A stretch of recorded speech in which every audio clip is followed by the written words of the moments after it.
Do you, have you, will you ever work from home? Many of my clients these days need some home office space designed into their master plan, whether because they need to do a little overflow work in the evenings and they want a good space to do that, or because one or both of the homeowners work entirely out of their house. Does that sound like you? It's more and more common. So today's episode is going to give you some great advice on what to ask yourself and what features to make sure you don't leave out of your home office space when you're planning a remodel of your mid-century home. I'll also be shouting out a great mid-century vintage feature, the kitchen desk, which had a place for the recipe card files, the wall calendar, and the kitchen wall phone. Do you love it or do you hate it? Hey there, welcome back to Mid-Mod Remodel. This is the show about updating MCM homes, helping you match a mid-century home to your modern life. I'm your host, Della Hansman, architect and mid-century ranch enthusiast. You're listening to episode 1910. All right, given that it is the middle of December, your tip, your resource, your marching order for this week is go out and support small, local, mid-century oriented businesses this holiday season. If you need more advice than that, check out episode 1007 for a list of some of my favorite mid-century small businesses, or grab my mid-century ranch resource list for a range of MCM appropriate products, places, and people, plus a non-comprehensive list of great books on mid-century design, designers, and history. One that is not on the list, but I'll be adding soon, is the new book published by Phaidon, Alexander Girard, Let the Sun In, by Tom Oldham and Kira Coffey. It is absolutely gorgeous, and it runs the story of his life against the work that he was doing throughout it with these gorgeous pictures. I was really fascinated today, thinking about today's podcast topic, by the office designs he did for Detrola, a Detroit communications company in the 1940s. He was originally hired as a product designer to design the shapes of the record players and radios that they were producing, but ended up redesigning their office spaces, even their manufacturing workspace. And the office, the desk, the setups, the displays that he designed are absolutely gorgeous. Maybe I'll put a few snaps of the pages into my Instagram story today, and so you can check it out. But I highly recommend this book. I'll be adding it to my resources list as soon as I update it again. And not to focus too much on myself, but I do truly believe that one of the most valuable gifts you can give yourself, give to a loved one, give to your mid-century home, is the magic of thoughtful design. You and your partner might decide to gift each other a master plan for the upcoming year.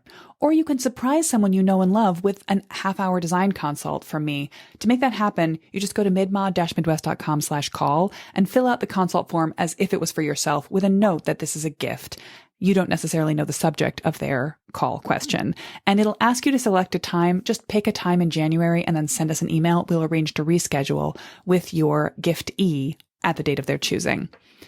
All right. Since we are talking about the design of offices, the design for offices, books you might put in offices, this leads us right into our topic for today. You can grab, by the way, the show notes with a transcript of this episode and the links to the photos I'm going to have and any other resources I mention at midmod-midwest.com/1910. But let's get right into it. Home offices are something that not every mid-century house had, because the mid-century era was a time when there was a lot more of a distinct separation between work done outside the house, and of course there was always domestic labor, but that didn't necessarily require an office space.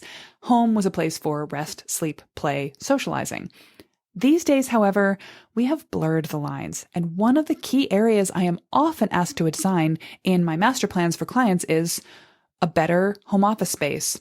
Now, in some cases, a home office is simply one of the designated bedrooms.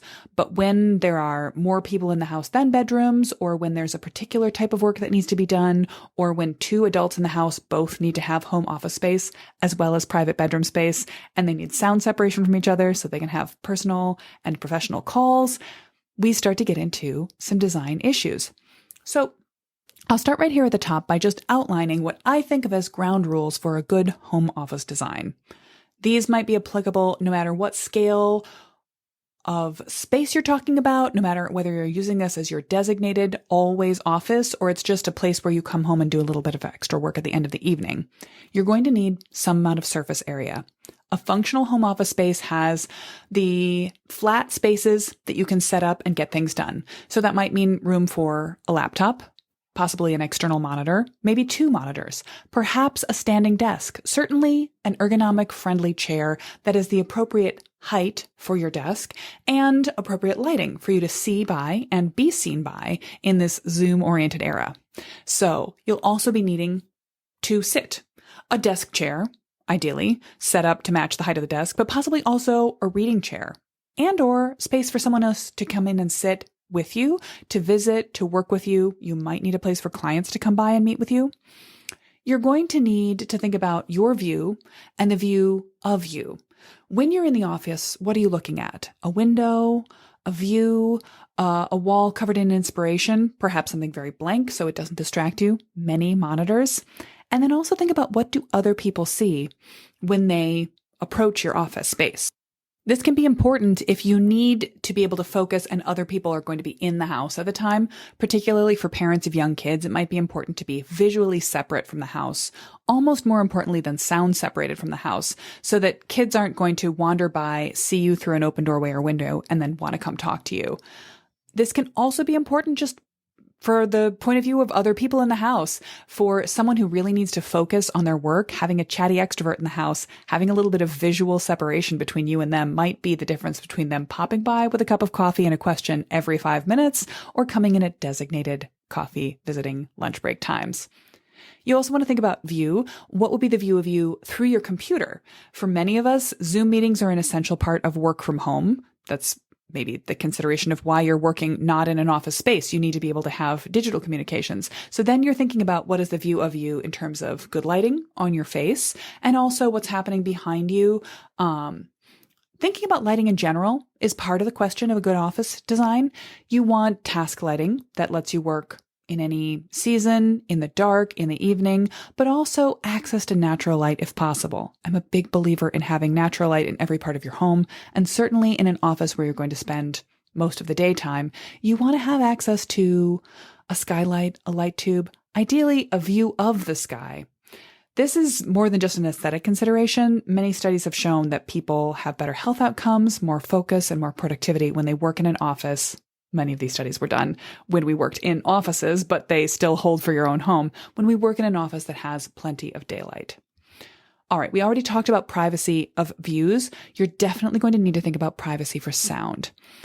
Ask yourself what you need sound privacy for. Do you need it for professionalism, as in you don't want people to be able to overhear the conversations you have in your telephone or Zoom calls? Or do you need privacy so that you can create a quiet environment for focus, or possibly, as I'm doing right now, to use your office as a recording area for audio? You do need to be free from interruptions, but you also need to be able to control the general sound level. And I'll talk a little bit about the technology and the design that you can incorporate into that. One last thing that is less and less important is storage for an office space. We have less and less paperwork requirements in our lives, although we need more and more of a digital footprint, but you may still need access to a printer, files of paperwork, extra bits of technology, reference books. While the post-pandemic Zoom era does leave many of us knowing that we can grab our laptop and set up anywhere, it's also really valuable to recognize what are the features that are real boon to productivity. What slows you down to have to go out of the house or go out of the room to do something else? And what can you do most effectively when you have all of your necessary objects, tools, aids in arm's reach? I think of the home office as something that is really a harbinger of changing lifestyle trends. This, I think, first was really hammered home for me in a consult call I had several months ago, where the client wanted to chat with me for half an hour about the aesthetic considerations of some changes they were making. I think the actual topic of our conversation was how to match exterior trim to their new paint choice. But the reason that they needed to make that change was that they were rearranging a lot of the spaces in their house in order to cut down their 2-car garage into a 1-car, to borrow more living space so that they could create a home office from what had been an extra bedroom, so that 2 adults could work from home and they could still have a personal bedroom and a guest space. This was one couple with no kids that desperately needed 4 bedrooms in their house. This is fascinating because in the era that the mid-century homes were built, they were often 2 or 3 at most bedroom spaces, even for families that had 2, 3, 4 kids. But now that we have smaller families, we are sometimes needing more bedroom footprints, not necessarily to put individual people into each bedroom, but to have workspace at home. Another example that came up recently was a family with a stay-at-home dad and a working mom who had extra work to do evenings and weekends. Now, she wanted to have a private, sound-controlled space to get that work done, not at the chaos of the dining table, but she also didn't want to go down where she was currently going, into the basement office, cut off from life of the family and feeling totally separate. So we were planning a small addition off the back of their ranch house. It was going to contain 2 primary functions. One, social space to kind of project out from the kitchen and connect better to the backyard play area for the whole family to hang out in. And 2, adjacent to that, a small, close but closed off office. So she could go in there and get work done and then throw the door open and join into the family fun. There are a lot of different reasons to site an office outside of a bedroom, but in a house where you've got more bedrooms than people, particularly you've got more bedrooms than people and a guest, it's the easiest thing in the world to make one bedroom into an office. You might want to give a little bit more thought to which bedroom that should be that gets to become the office than just which is the empty bedroom right now. You can think about having adjacent walls between a bedroom and a workspace. You can think about, is it better to have the office closer to social spaces in the house? In my own situation, my office shares a wall with a kitchen and actually has a door that goes directly into the kitchen as well as a door that goes into the hallway. I was told by the home inspector who looked over my house with me when I moved in that this was often called the nursery bedroom because you could kind of keep an eye on things happening in the kitchen and then step through and peek into a sleeping kid. And I have seen a number of modest mid-century ranch houses that have this. One of the 3 bedrooms in the house has 2 doors, one into a bedroom hallway and one directly into a social space. It also makes an auxiliary dining room or den. It adds a little bit of flexibility to the space, but in modern life, this room often becomes the extra office. Now, it's slightly more complicated when you've got 2 adults working from home. It's harder to just say, well, we'll have one office and we can both work in there. I have definitely had at least one client. I'm trying to think. No, maybe just one client tell me that 2 halves of a couple could share one room as an office space. Far more common, I'm told, that we need total separation. In this era of Zoom meetings, we need privacy between the 2. We need focus, privacy. 2 people's working styles and schedules shouldn't overlap too much. So it might look like we need a little extra soundproofing between 2 spare bedrooms. Or often it means one person is working in an extra bedroom or an office located in one corner of the house, and another person is working on the opposite end of the house or in another floor, main floor to downstairs. If we need to talk about adjacent spaces, that might mean 2 bedrooms next to each other. Or it might also mean a bedroom on the main floor and a basement space below it. We do need to think about soundproofing. This again, as I mentioned up at the top, when we ask questions about soundproofing, we want to think about what kind of sound control are we looking for? Are we creating privacy or just avoiding distractions? If you're looking to avoid distractions, you might go into the full remodel to add more sound insulation to your house, or you could start by trying noise-canceling headphones or a white noise machine. If you're trying to keep any noise from going in or out of the space, particularly for issues of professional privacy, you might need to do a better job of muffling and limiting noise transmission. So in that case, you might consider closing or temporarily being able to block vents, sealing any air gaps that exist in the walls in the back of a closet, for example, adding door sweeps to the bottom of a door, or even a curtain that pulls across a closed doorway when it is closed. You might think about adding acoustic foam panels inside the room or building out the walls, furring them with a more solid separation. Now, you can also think about, when do you need sound privacy and why? I have actually worked on several projects recently where one parent's home office was the bedroom of a child living in the house. And the child would go off to school and daycare, and the parent would move in and use the office side of the room. They just use the space differently at different times of the day. This works particularly well for the kind of family that thinks of your bedroom as a place just where you sleep, and then you move out of it for social play happens in the house, in the yard, outside of the bedroom. It's not a solution for everyone, but it has been a very effectively used solution by a number of people. And this also lends itself to looking forward in time. When you're planning the spaces around your house, we come back to master plan thinking, and we want to think about what is necessary right now and what will work in the near future and the realistic long-term future. Particularly in houses where you've got a teenager who's almost never at home, or you've got little kids who aren't using the space very much, you want to look forward to what will be the next phase. Do you think that you are perhaps running a small business that may grow out of being housed in a bedroom and into its own outside the house space at around the time that a kid wants to claim more of their room?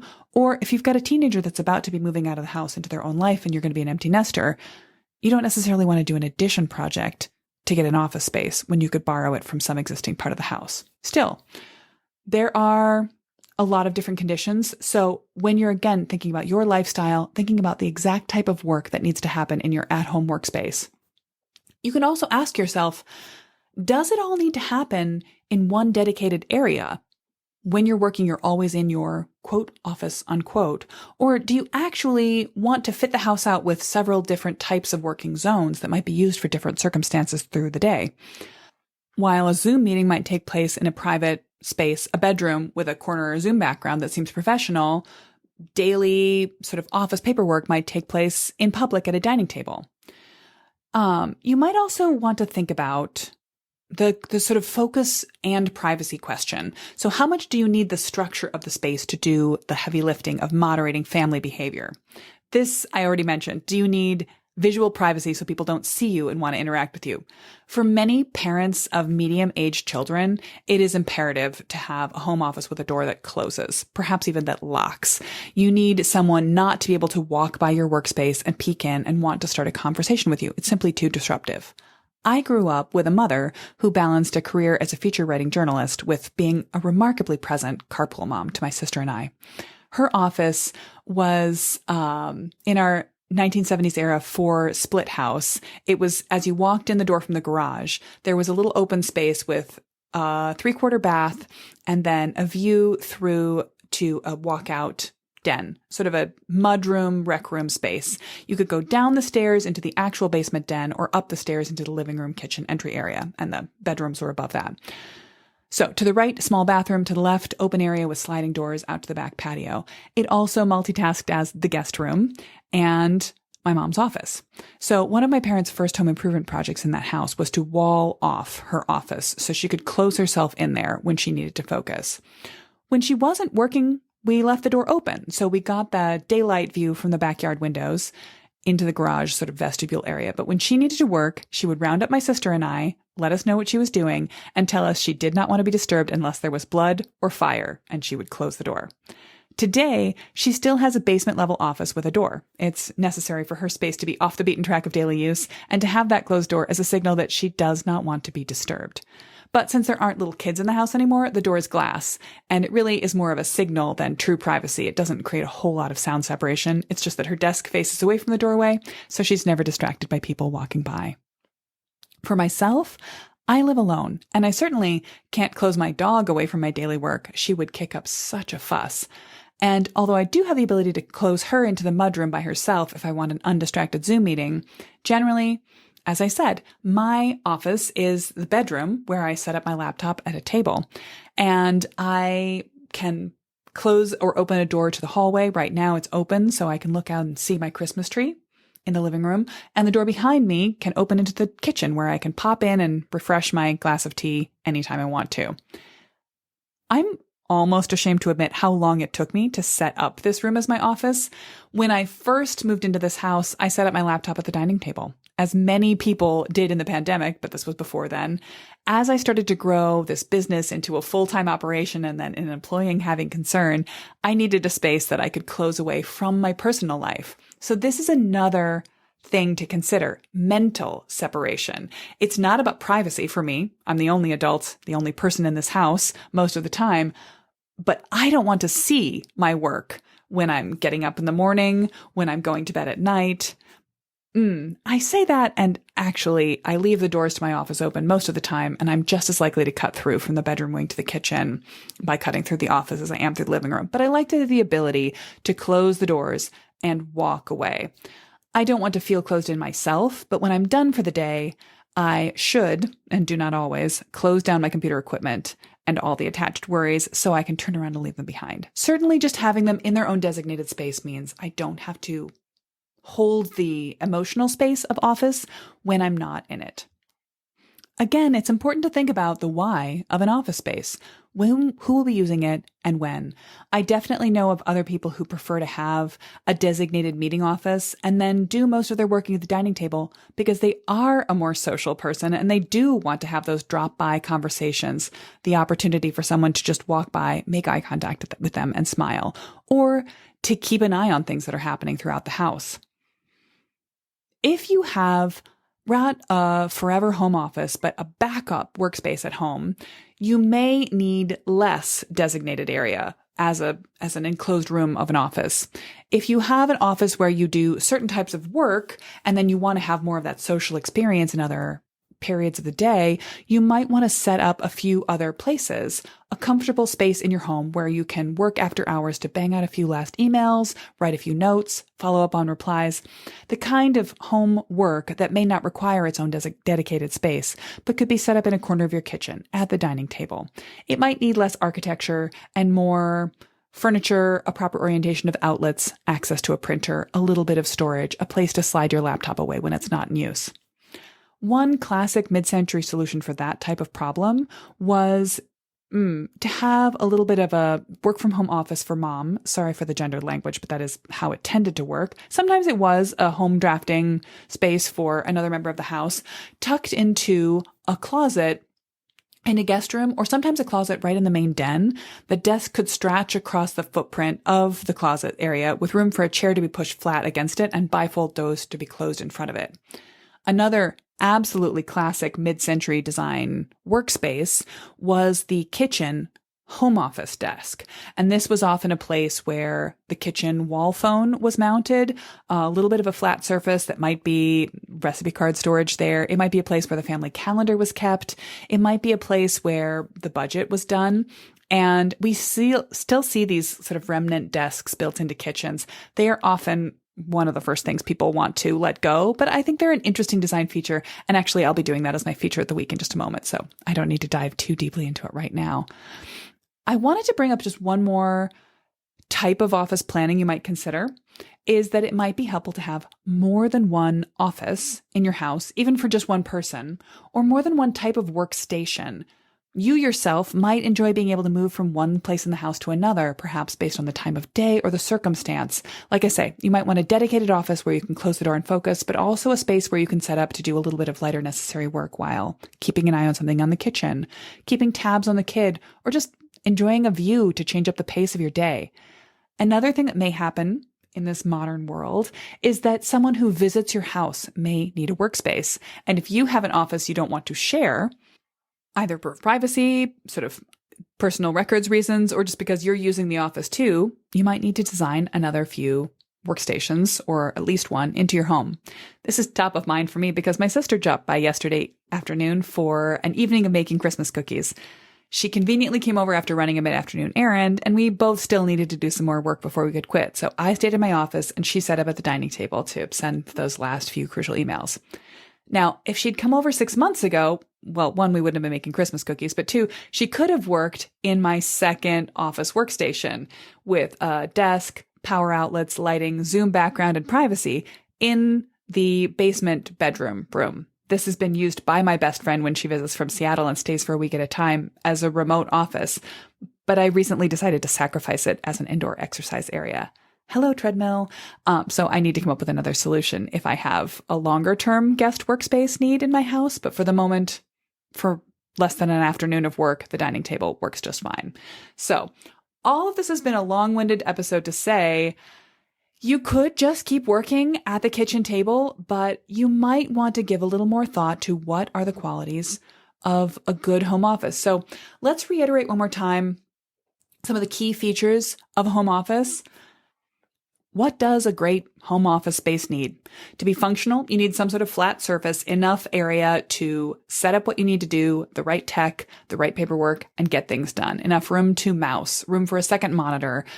Perhaps it has a benefit of ergonomic setup. You certainly want it to be set up so you can sit neatly at it, in a sitting position, you might also want a standing desk. It's going to need a few key features like appropriate lighting for you to see and be seen by in this Zoom-oriented era, and you're going to need to think about what your Zoom background, or at least a neutral, if not professional background, might be. What do you look like on a video call, even if you don't do them very often? You may or may not need to control for both sound and privacy, and you might need to think about the audio pickup in your recording space. Even though offices require less paperwork these days, you might need a little bit of handy storage, maybe a printer, maybe some file space, maybe some extra bits of technology, reference books, and certainly you want enough outlets easily accessible to plug in all of your various tech. Let's ask a few more questions. If you're going to think about setting up a home space, I want you to ask yourself, what kind of work you're doing at home? Does it need its own dedicated space?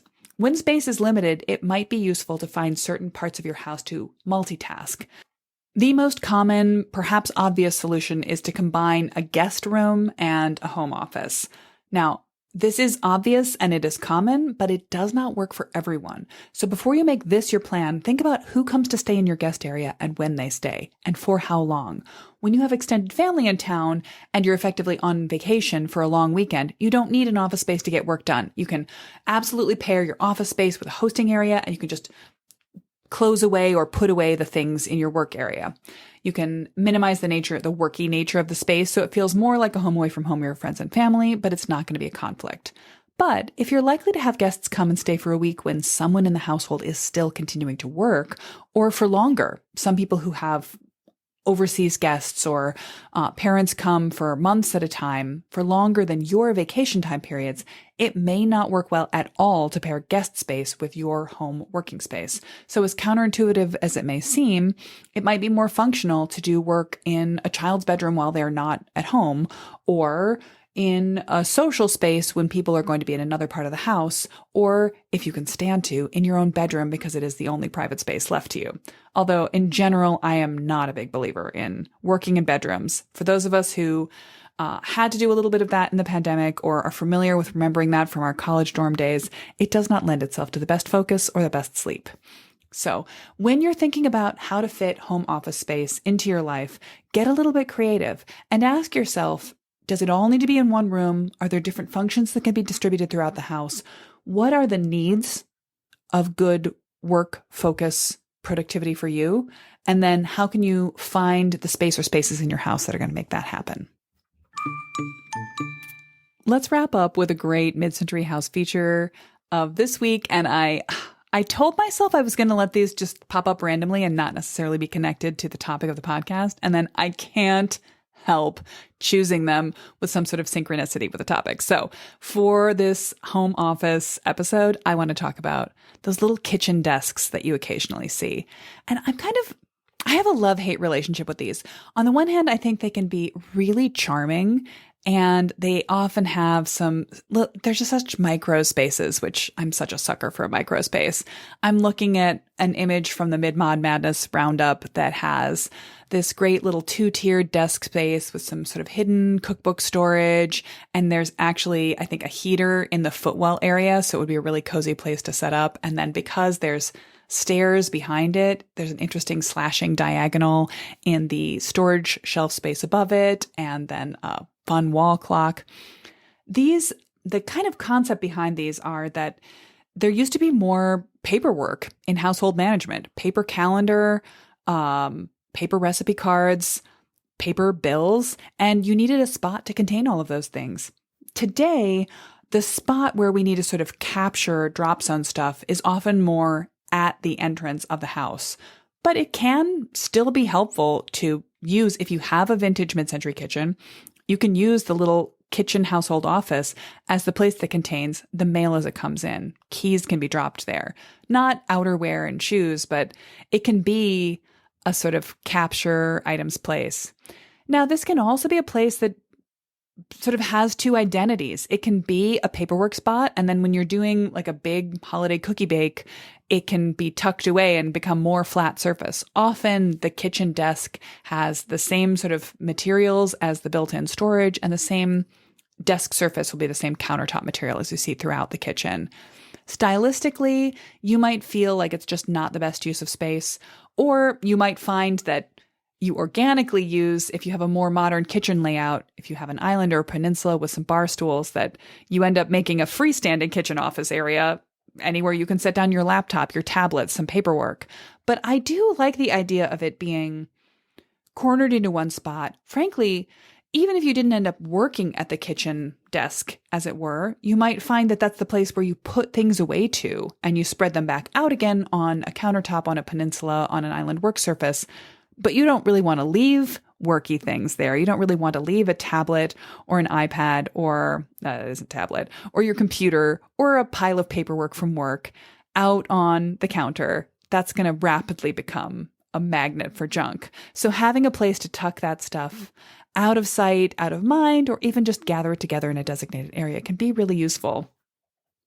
I think in the era of cell phones and laptops, we don't really necessarily need to have a wall-mounted calendar and a kitchen phone, but they can be really lovely. So actually, I'm curious about your opinion here. What's your take on the sort of kitchen home office, the household office? Is it great? Is it a relic, a dinosaur? Is it, I don't know, honestly, sort of gendered and offensive? Do you have one? Do you use it? Do you love it? Do you hate it? I'm so curious. So send me a message on Instagram and let me know what you think about yours. And if you would ever consider adding one in. They can also be a nice little homework station. They don't necessarily have to be built into facing a wall, as they often were in a mid-century kitchen, because all of the workspaces in a mid-century kitchen, if, in my opinion, if they had a fatal flaw, it's that they tended to face the walls. You could think about even just building in a certain amount of storage in a bar stool pull-up area at a peninsula or island. You might put an adjacent drawer where you can tuck away charging cords, laptop, have a secret plug, and household paperwork goes there, or work paperwork goes there. This kind of ties back in with our home office topic in general.